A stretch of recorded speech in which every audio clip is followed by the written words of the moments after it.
Hello साथीहरु, good morning छ है सबैजनालाई। अनि फेरि पनि ह्यापी तिहार सबैजनालाई।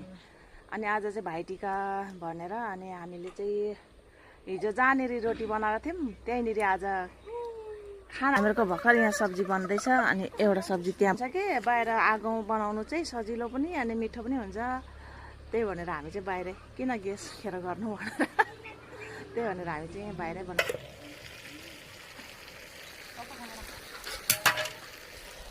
अहिले चाहिँ हामीहरू बनाउँदैछौँ घुगुनी बनाउँदैछु, बोइल अन्डा।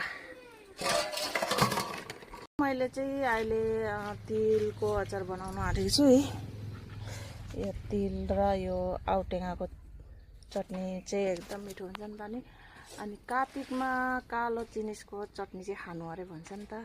त्यही भएर हामीले चाहिँ कार्तिकमा चाहिँ हर तिहारमा चाहिँ हामीले चाहिँ तिलको अचार चाहिँ हुन्छ है। र कस्तो हुन्छ तपाईहरुलाई तिलको अचार कस्तो लाग्छ त? यहाँ चाहिँ मैले तिल भुटेर त्यहाँबाट यसमा र साथीहरु मेरो तिलको अचार भयो रेडी। यसलाई म लान्दैछु भित्र राख्नु। ल साथीहरु, म चाहिँ नुहाई धुवाई भएर अब चाहिँ रेडी भए।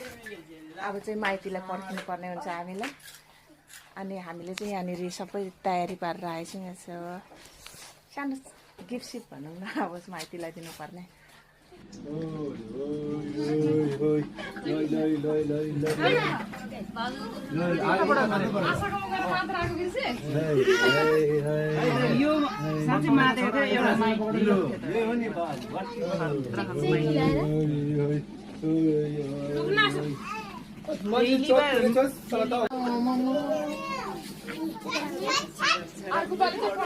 भाग्य मानेर बधाई।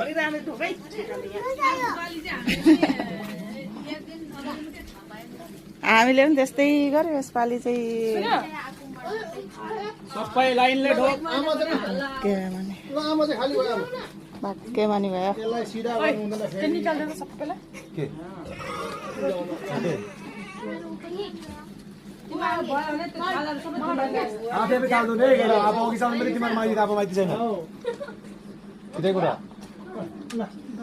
बाउको साटो यता हाम्रो भदाइहरू चाहिँ आज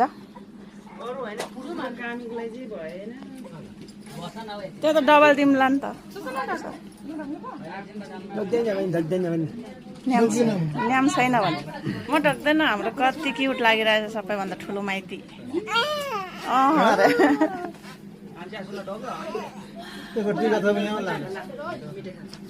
लो आफै धुला अघि जानु तिम्रो माइती हो नि, अहिले माइती छैन नि।